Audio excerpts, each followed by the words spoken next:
Ultimamente, as pessoas têm percebido que as mulheres gostam de consumir livros eróticos. Porque Dark Romance é uma droga leve comparada com Monster Romance. As minas se apaixonam literalmente pelo demônio. Esses livros contêm os conteúdos mais problemáticos possíveis, visto que muitas vezes romantizam o masoquismo. Do women do this to you, or do you... I do this to women. With women. A atração por animais e até mesmo o estupro.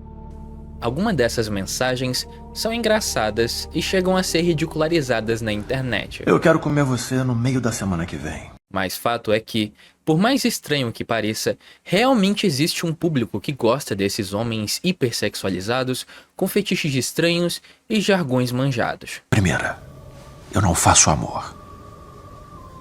Eu fodo. Com força. Embora esse tipo de conteúdo possa parecer inofensivo e aparentar ser apenas uma fantasia feminina, por muitas vezes essas retratações românticas de homens predadores é tão violenta que acaba ultrapassando o nível do aceitável. Professor de leitura não tem um dia de paz. Eu passo o livro, reclamam.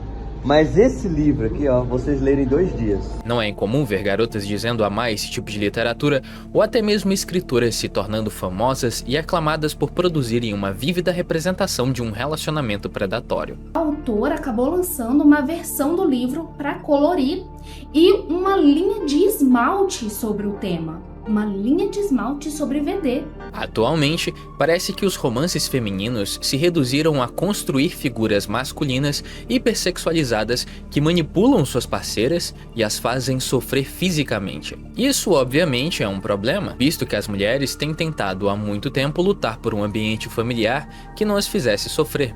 Logo, a exaltação dessas figuras literárias seria como uma tremenda hipocrisia por parte das mulheres.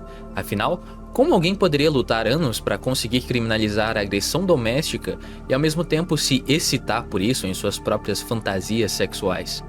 Essa é uma boa pergunta, mas para respondê-la, precisamos passar por tantas outras. Para começo de conversa, por que uma mulher acha essas leituras boas? Será se no fim ler esses livros é tão ruim quanto assistir pornografia? E quais são os efeitos desse tipo de conteúdo na vida das pessoas? Nós veremos todas essas respostas aqui nesse vídeo, onde vamos nos aprofundar nos 2 lados da moeda. No primeiro lado, nós iremos ver que essa tendência não é nova dentro da nossa sociedade. Na verdade, o romance por figuras completamente desumanas é visível desde os tempos vitorianos. Já no segundo lado da moeda, nós iremos ainda mais a fundo na visão moderna das meninas. E no final, veremos a moral da história. Ao longo da história, as mulheres sempre romantizaram vampiros e também lobisomens. Essa tendência, inclusive, costuma dar uma pausa e voltar, como foi o caso do Crepúsculo, do qual hoje em dia já é considerado ultrapassado. Atualmente, a febre que antes pertenciam a criaturas diabólicas dá lugar a algo bem menos mitológico, o mafioso, poderoso e perigoso, capaz de fazer tudo a seu alcance para conseguir o que quer. Essa questão do romance predatório não é algo novo dentro da ficção, ela é comumente conhecida inclusive dentro de obras feitas especificamente para homens, onde os protagonistas acabam insistindo demais em suas abordagens e não aceitam uma negação como resposta. Esse tropo, inclusive, já foi amplamente comentado pelo canal Pop Culture Detective. Porém, nós precisamos fazer um paralelo a isso, já que a maioria das mulheres que hoje consomem esses romances estranhos também acabam propagando a ideia errada e completamente prejudicial de que um romance só presta se o rapaz for hipersexualizado, ser bom de cama e literalmente colocar a vida da protagonista e até mesmo de outras pessoas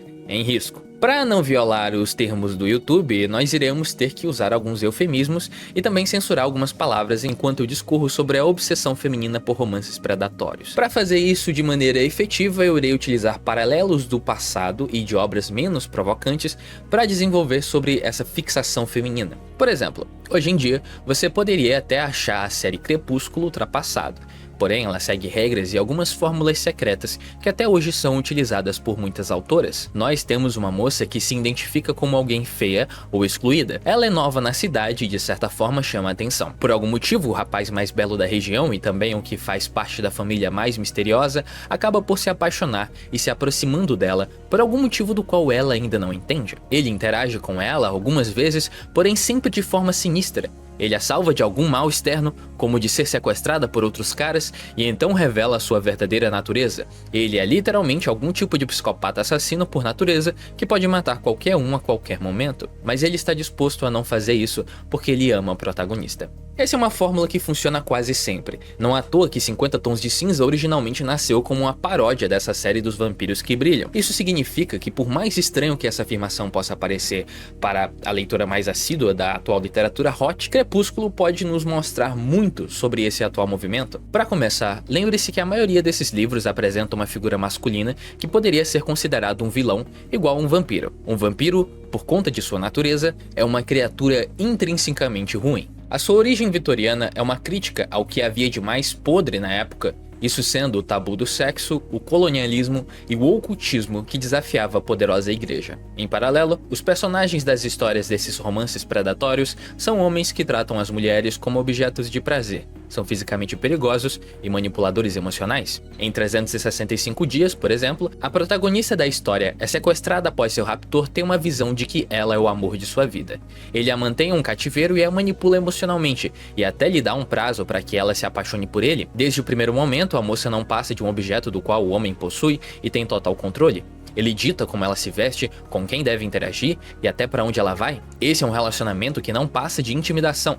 Mas claro, tudo isso sob o pretexto de que ele não forçará ela a fazer nada contra sua vontade, mesmo que isso signifique que ele irá mantê-la presa e isolada. A parte mais curiosa é que isso parece funcionar. A heroína realmente começa a se apaixonar pelo personagem, reforçando a ideia completamente errada de que o amor, se for verdadeiro, pode florescer em contextos como esse. Entretanto, assim como vimos recentemente com o caso do rapaz italiano assassino, onde as meninas o achavam bonito e atraente, embora ele fosse, acusado de assassinato, mesma coisa acontece com as leitoras desses tipos de história que acabam ignorando completamente esses sinais vermelhos por conta da aparência dos personagens. Quando se pensa em um personagem com tantos defeitos quanto um vampiro ou um homem que deprecia sua parceira, imaginaríamos alguém feio. E no início, os vampiros e monstros eram vistos como pessoas feias, ou no caso, representados assim. Entretanto, com o passar do tempo, a figura vampiresca foi se entrando por nossa sociedade e os autores decidiram transfigurar os vampiros em aristocratas, pessoas da mais alta estirpe com uma aparência elegante e bonita, por vezes até possuindo um cargo alto dentro do governo. Essa repaginada em suas aparências serviam com o propósito narrativo de dificultar o reconhecimento dessas criaturas dentro do nosso mundo. Além disso, tinha o propósito de até mesmo criticar o nosso próprio sistema humano, pois costumamos valorizar as pessoas mais por sua aparência ao invés de quem realmente são por dentro. Essa é uma tendência que costuma acontecer de tempos em tempos dentro da nossa mídia, assim como Star Wars, onde os vilões são sempre bem vestidos em uniformes charmosos, enquanto os mocinhos parecem insetos aquáticos asquerosos. Essa é uma versão inversa dentro da literatura comum que nos serve para dar uma lição: cuidado com as aparências. Entretanto, inegavelmente, ao se embelezar uma criatura tão hostil e satânica quanto um sugador de sangue dos infernos, você acaba começando a questionar a si mesmo e assim mudando a sua própria percepção a respeito da criatura. Essa é a armadilha da semiótica, tema já discutido aqui no canal, e ela é bem comum dentro da literatura dos romances predatórios. Os personagens, assim como um vampiro, sempre são alguém belo, alto, que de alguma forma faz parte da aristocracia ou de um status social requisitado. Sua principal característica é com certeza a sua altivez. Muitos homens inclusive costumam reclamar de quando as meninas aparentemente aceitam atitudes horríveis vindo de caras bonitos, mas não aceitariam essas mesmas atitudes com os caras normais. A gente vai discutir a psicologia por trás desse tipo de coisa mais à frente, vamos até falar sobre a tara das meninas em lobisomens na próxima parte. Mas aqui eu só gostaria de te mostrar que você não é imune às aparências, é algo natural nosso, do qual poucas pessoas conseguem controlar. Por exemplo, eu já vi diversos rapazes babando mulheres que literalmente pisavam em cima deles apenas porque elas eram bonitas, ou então tinham alguma habilidade específica na cama. Tudo isso é externo, o interno daquela pessoa é horrível, mas mesmo assim a pessoa continua se iludindo. Isso serve para os dois lados, independente de homens ou mulheres. Você não é imune à semiótica, meu colega. Nós, inclusive, tendemos a passar pano para atitudes ruins de pessoas bonitas todos os dias, diariamente. Claro, uma coisa é tolerar atitudes ruins de algumas pessoas por serem bonitas, outra é achar sexy e atraente. mas o motivo disso a gente vai conversar mais na segunda parte do vídeo. Entretanto, nem apenas de aparência se muda a percepção de alguém sobre uma criatura das trevas. Ao longo dos tempos, a literatura gótica tem nos ensinado como é fascinantemente fácil deturpar a nossa visão sobre a realidade das coisas. Além dos autores adotarem uma aparência humana para suas criaturas, eles os humanizam ainda mais, tornando os seus hábitos de sugar sangue como uma espécie de maldição do qual ele não tem culpa. É a mesma coisa com o mafioso de 365 dias e o seu sonho divino, que ele dizia que aquela mulher em específico era o amor da sua vida. Ou então quando Christian Grey revela que o seu problema em ter um fetiche tão estranho é por conta de sua mãe que batia nele. Isso é feito para gerar uma espécie de empatia pelo personagem, pois seus defeitos não são necessariamente culpa deles. Aqui a coisa fica um pouco mais abstrata e eu preciso que você preste atenção. Imagine que alguém tem um problema de ser, digamos, violento demais quando bebe. Esse é um defeito dele, de caráter, personalidade, psicológico, social, etc. Entretanto, veja só, quando não tá bêbado, essa pessoa é a mais incrível do mundo, a pessoa que não existe em lugar nenhum, insubstituível. Todos nós temos defeitos, logo essa pessoa também teria, correto? É aqui onde a narrativa brinca com a nossa cabeça. O vampiro não tem culpa de ser um vampiro, ele é assim por natureza. Precisamos utilizar de empatia para entender que a sua sede mortal é apenas um defeito em comparação a tantas qualidades. Por vezes, criamos mentiras em nossa mente afirmando que algumas pessoas ao nosso redor são boas, apesar de demonstrarem o oposto, como manipulação emocional ou até mesmo utilizar a força em situações que poderiam ser resolvidas com uma simples conversa. Foi um deslize, não foi por mal, é da natureza dele. São frases bem comuns dentro dessas narrativas. Elas são muito comuns em livros, porque a narrativa é uma ferramenta da literatura e de histórias. Acontece que as pessoas usam essas mesmas ferramentas para contar histórias para confundir a mente tanto dos leitores quanto dos que vivem em situações reais de violência. Essas ferramentas utilizadas para humanizar os vampiros é a mesma usada para romantizar um predador. E dessa forma, o predador parece não ser tão vilanesco assim. Por conta da natureza maligna dos vampiros, é incrivelmente heróico e virtuoso que eles lutem contra essas tendências naturais, embora acabem recaindo. Nesse sentido, sempre vemos as donzelas se sentindo incrivelmente excitadas pela mordida do vampiro. Na verdade, a mordida do vampiro tem sido sexualizada há tempos. É um ato proibido e pecaminoso que machuca e fere, mas é justamente por ser proibido que é tão bom. Junte o prazer do proibido com a luta do personagem contra sua própria natureza para reprimir seus instintos sombrios e voilá, você tem uma linda história romântica. Uma donzela que encontra uma figura linda que infelizmente tem uma natureza completamente obscura, porém essa mesma criatura luta contra essa natureza por amor. Temos que admitir, isso é realmente romântico. Ninguém nega que reprimir seus instintos e lutar pelas pessoas ao seu redor é uma atitude completamente honrada. Muitas figuras dentro da nossa literatura fizeram isso e fazem até hoje, abdicar dos impulsos animais a fim de satisfazer a pessoa que ama. Mas o que dizer de histórias como a da moça que se apaixonou pelo chefe do narcotráfico em favelas do Rio de Janeiro? Em histórias assim, fica evidente que a protagonista sabe que seu amante é uma pessoa ruim, que faz coisas ruins e que provavelmente o fará com ela também. Acontece que a essência da história está justamente em como o personagem masculino luta contra essas atitudes ruins para conquistar a manutenção do seu amor. Ele abre mão de si mesmo e até mesmo de sua própria natureza pela sua amada. Dentro da fantasia, essas atitudes de repressão ou mudanças de comportamento por amor são bem sedutoras, mas embora sejam comuns na literatura, são incrivelmente raras na vida real. Quantos casos de pessoas que disseram que iriam mudar suas atitudes, mas nunca mudaram, já ouvimos falar? E quantas pessoas não jogam a culpa de sua bestialidade em uma suposta maldição natural imutável? Entretanto, seria tolice da nossa parte concordar que a literatura gótica é parecida, sequer similar, com a literatura atual? Romances obscuros do passado são realmente bem construídos e existe propósito por trás de cada linha, além de apresentar um escape erótico para a leitura obcecado por obscenidade? Na verdade, esse é talvez uma das maiores críticas a esse modernismo literário.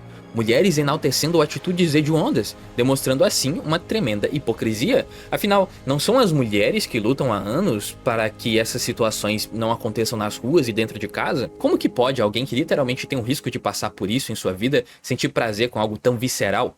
Aqui é onde as coisas começam a parar de fazer sentido. Não estamos lidando com um simples ciclo literário onde as meninas voltam a gostar de vilões romantizados. Tanto é verdade que tais livros hoje são escritos por qualquer pessoa iletrada, às vezes até escritos por analfabetos. Esses livros são amplamente divulgados em sites como o próprio Wattpad, onde você consegue encontrar qualquer tipo de lixo literário. E é no meio disso tudo que começa a jornada da leitora que decide consumir esse tipo de conteúdo.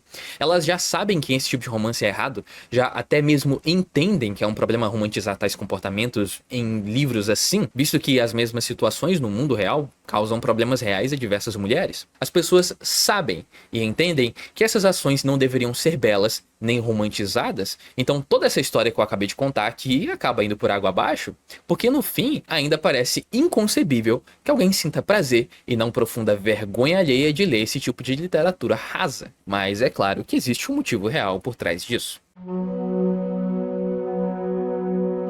A obsessão pela fantasia é um problema quando o assunto é relacionamentos, e uma das obras que explora isso como ninguém, com certeza é Madame Bovary. Gustave Flaubert explora com profundidade a fixação de uma mulher por suas fantasias e os impactos destrutivos dessa busca obsessiva.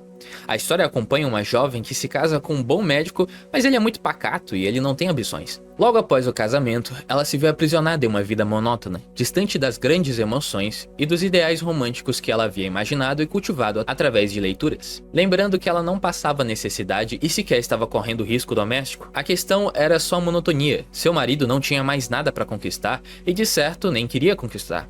Ela então é movida por uma intensa insatisfação e um desejo incontrolável de viver uma vida repleta de luxos e paixões, tal como imaginava ser possível apenas nos contos e romances. A sua fixação por essa fantasia se torna a energia motriz de sua existência, levando a uma busca incansável por experiências que possam preencher o vazio de sua realidade. Esse desejo a distancia cada vez mais de sua vida cotidiana e de sua relação com seu marido, que embora ame, é incapaz de compreender essas necessidades. Ela começa a se relacionar com outros homens. Esses casos amorosos vividos com homens que representam um ideal de sofisticação e paixão que tanto deseja, são breves tentativas de concretizar as suas fantasias. No entanto, em vez de trazerem a realidade que busca, essas relações intensificam a sua frustração e o sentimento de insatisfação. Cada nova aventura termina com desilusão, mostrando que a realidade nunca pode igualar as suas expectativas idealizadas. Além dos romances, Emma se entrega a um consumismo insano. Ela compra roupas, móveis e acessórios luxuosos, acumulando dívidas impagáveis. E isso tudo é a manifestação de uma vontade dela de viver um estilo de vida fantasioso e inalcançável. Porém, à medida que as suas dívidas aumentam, a pressão financeira se torna insustentável e o peso de suas escolhas começa a desmoronar sobre ela. A sua obsessão com a ideia de uma vida idealizada, inspirada por narrativas românticas e pela sociedade aristocrática que tanto admira, a impede de encontrar satisfação em sua realidade. Ela está sempre em busca de algo inalcançável, acreditando que a felicidade e a plenitude estão fora de sua vida atual. No final, as suas fantasias a matam. A morte dela nos mostra como a busca obsessiva por algo que não existe pode acabar nos destruindo, causando uma ilusão de felicidade. Na época esse livro deu o que falar e o autor foi de certa forma cancelado. Isso porque ele queria retratar como a burguesia do passado era tão supérflua. No final das contas, essa história nos dá uma lição de moral bem interessante. A protagonista se tornou vítima de sua própria fixação por ideais impossíveis. Essa obra com certeza reflete muito bem a sociedade como um todo. Quantas vezes já não vi pessoas que aparentemente não tinham absolutamente nada para reclamar da vida e, sei lá, decidem reclamar mesmo assim. Eram pessoas que tinham família para lhes apoiar e até mesmo uma condição financeira acima da média, mas que mesmo assim, diante de todas as opções, escolhia fantasiar a própria realidade e dessa forma viver um sofrimento constante. Nessa parte do vídeo eu gostaria até de expressar, o meu profundo desprezo a todos os jovens e adultos da classe média que insistem em não serem satisfeitos com a própria vida, mesmo que as suas vidas sejam o sonho de princesa de outra pessoa menos afortunada. Com absoluta certeza, os romances fantasiosos e infantis de hoje em dia são sintomas de uma geração completamente bitolada que acha que sabe como a vida deveria ser, embora em suas mentes esse modelo de vida não tenha incluso em nenhuma escala, o ato de esperar agora para receber no futuro. Em suas mentes, se a sua vida não é exatamente da forma como querem que seja, mesmo que esses sejam padrões completamente fantasiosos, então não estão vivendo. Mas enfim, além dos romances fantasiosos do amor, o que dizer especificamente do erotismo problemático presente nessas obras? Antigamente, os príncipes encantados da história da Disney eram as referências de garotos que as meninas gostariam de namorar.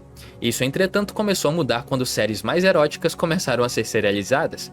E comparando heróis chatos e ultrapassados com vilões hipersexualizados, obviamente a atenção acabou se mudando de um lugar para o outro. Isso é um movimento natural, garotas mais jovens brincam de serem adultas desde os tempos da Barbie, e quando a moda é algo mais obscuro como a Dark Fantasy, então vemos facilmente garotas mais jovens tentando replicar o estilo. Aqui faz-se importante lembrar para o espectador que esse sentimento do eu posso mudar ele com amor é uma ingenuidade.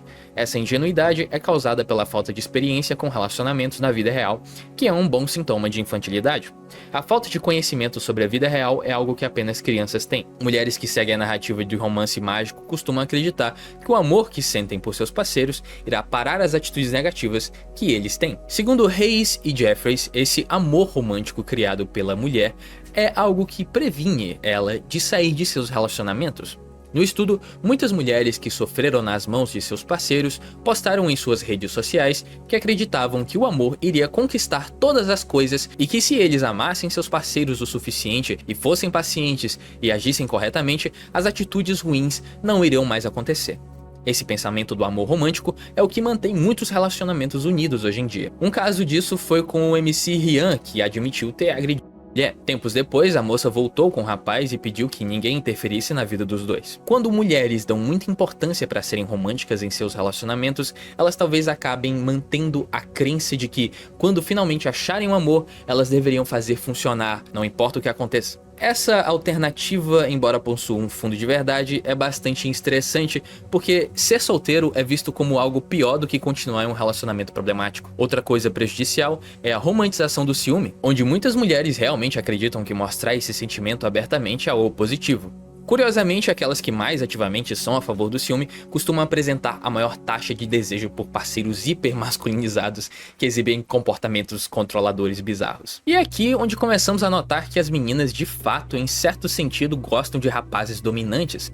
Essa idealização é comum dentro da fantasia feminina. Parceiros bonitos, com status elevado, capaz de fazer mal a outras pessoas, a outros homens, só que decide jogar fora essa natureza bestial para decidir proteger ali a sua amada. Isso é natural, mulheres gostam de homens assim. O fato de algumas também gostarem de homens perigosos está intimamente atrelado à proteção física, assim como homens gostam de mulheres com quadris e bustos largos por questões evolutivas, as mulheres também sentem atrações por pessoas capazes de lhes proteger, por mais que isso não faça sentido nenhum. Não estamos falando de algo onde as pessoas pensam seriamente a respeito ou sequer entendem, elas apenas sentem. Aqui é importante ressaltar algo bem grotesco. Quase sempre há, após um tempo dentro da história, alguém querendo batalhar pela atenção da garota. Esse outro amante em potencial geralmente é um homem tão bonito quanto o principal interesse romântico, porém não tão aristocrático. Ele na verdade é mais bruto, mais masculino, ou até meio tóxico. Alguém que literalmente parece uma fera humana. É daí onde nasce o interesse por literalmente bestas, o famoso Monster Romance. Esses romances têm a ver especificamente com a necessidade das mulheres por homens mais brutos e bestiais, algo que é meio que intrínseco dentro da própria natureza feminina. Assim como um vampiro, mulheres gostam de mistério. Elas também gostam de uma masculinidade mais primitiva, como um lobisomem, forte, alto, feroz, líder da matilha. Elas também curtem status social, literalmente bilionários, e por aí vai. Não é tão simples assim de entender essas coisas, porque a atração feminina não é tão simples quanto a atração dos homens. Homens gostam de tudo aquilo que podem usar. Mas para não ficar uma coisa tão abstrata, eu vou tentar explicar essa dinâmica de lobisomem e a mocinha com a minha saga favorita, que é Jogos Vorazes. A protagonista uma hora tem que enfrentar a realidade e escolher com quem ela vai ficar, se com o Peeta ou o irmão do Thor ou com ninguém. No fim, ela escolhe ficar com Peeta, mesmo tendo sentimentos pelo irmão do Thor. Por quê? Bom, primeiro que o irmão do Thor matou a irmã dela sem querer, então ela meio que ficou com raiva. Porém, isso é apenas simbólico. O que isso representa é, o irmão do Thor é uma força muito ativa, ele desperta um fogo dentro da protagonista que ela não sabia se conseguiria controlar. Ele era muito destrutivo, uma pessoa muito bruta, e por isso ela fica com Peeta, porque ele faz a protagonista ficar calminha. Lembrando que isso tem literalmente no último livro, então não tô inventando nada, são palavras da autora. O que podemos tirar disso é que na literatura as mulheres veem esses homens menos civilizados, porém cheios de masculinidade primitiva, como uma aventura. Entretanto, elas preferem ficar com os mocinhos porque isso é o certo a se fazer. Mulheres gostam de civilidade, por isso elas tentam mudar esses monstros a serem mais civilizados. Lembre-se que não tem por que você julgar isso, cada sexo tem sua própria mitologia romântica. A do homem é o cara ficar com quantas mulheres ele conseguir e no final da história ele se tornar um imperador, vide Conan o Bárbaro.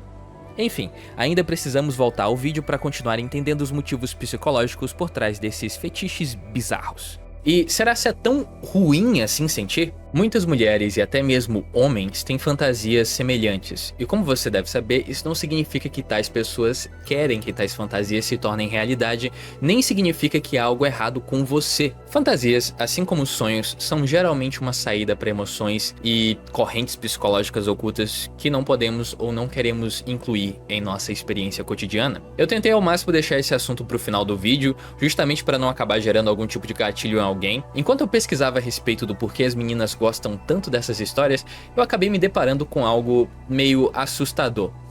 As mulheres que sofreram algum tipo de trauma na infância relacionado a, sexualidade, acabam fantasiando com esse tipo de dominação mais à frente na vida. Isso é algo do qual eu sempre observei enquanto eu conversava com outras garotas.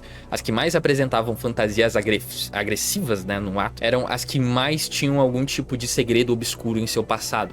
Então, se você é mãe, pai ou professor e vê seus alunos assim, vale a pena conversar com eles sobre o assunto para tentar entender mais de onde se origina esse fetiche. Mas não me entenda mal, a imaginação não deve ser reprimida, não é anormal ser estimulado pela ideia abstrata de subjugação. Com certeza não significa que quando a mulher anda pela rua à noite ela tá esperando que um homem saia do mato e faça alguma coisa. Uma das expressões mais íntimas da sexualidade é a dramatização com alguém em quem confiamos e desejamos.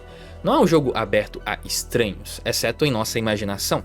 Esse é um terreno complicado e é somente com aqueles com quem nos sentimos mais próximos que podemos admitir tais instintos. Seja fantasiando sobre cometer literalmente crimes ou imaginando ser a vítima, isso não significa que estamos pedindo para que isso aconteça. A questão é, deveríamos ter permissão apenas para imaginar o que é politicamente correto? Não nascemos capazes de dominar nossos desejos? Assim, tentar racionalizar nossas emoções é a nossa própria responsabilidade. E quando falamos sobre desejos, também me refiro ao ato de assistir pornografia. Algumas pessoas ousam dizer que a leitura erótica, é ainda pior ou semelhante, porém isso está longe da verdade. Ver é a forma mais fácil do seu cérebro receber uma recompensa. Ler, entretanto, estimula que a pessoa exercite a sua própria imaginação. Em resumo, ver acaba prejudicando as funções mecânicas da sua mente. A pessoa pode literalmente começar a ter problemas no corpo apenas vendo esse tipo de conteúdo. Entretanto, ler não produz problemas mecânicos, apenas problemas psicológicos e sociais. Não que seja pouco, mas enfim. A leitura dessas fantasias pode acabar fazendo os jovens enxergarem a realidade de uma forma prejudicial. Já ouvi de pessoas contando a sua experiência com essas histórias e como elas fizeram eles enxergarem o mundo como um lugar completamente cinza. A vida não é um grande arco-íris e as coisas não vão acontecer com você como acontecem na literatura. Inclusive, relacionamentos não são tão românticos quanto parece. Claro, alguns até são bem românticos, mais do que a maioria, com certeza, porém até eles têm seus dias ruins, e seus dias ruins não são nada românticos também. Podemos dizer assim que o amor real não é uma grande aventura 100% das vezes, ele tá mais pra uma montanha-russa bem chata, com momentos bons e momentos incrivelmente monótonos. Mas não me leve a mal, a imaginação em hipótese alguma deveria ser reprimida. O que temos de fazer é controlar nossas sensações. Se tu imagina um cenário onde teu relacionamento vai fracassar, é bem provável que você se sinta mal, e alguém vai dizer pra você parar de imaginar essas coisas. Porém, que tal ao invés de reprimir a sua imaginação, você simplesmente rir da própria fantasia sem sentido que você acabou de criar?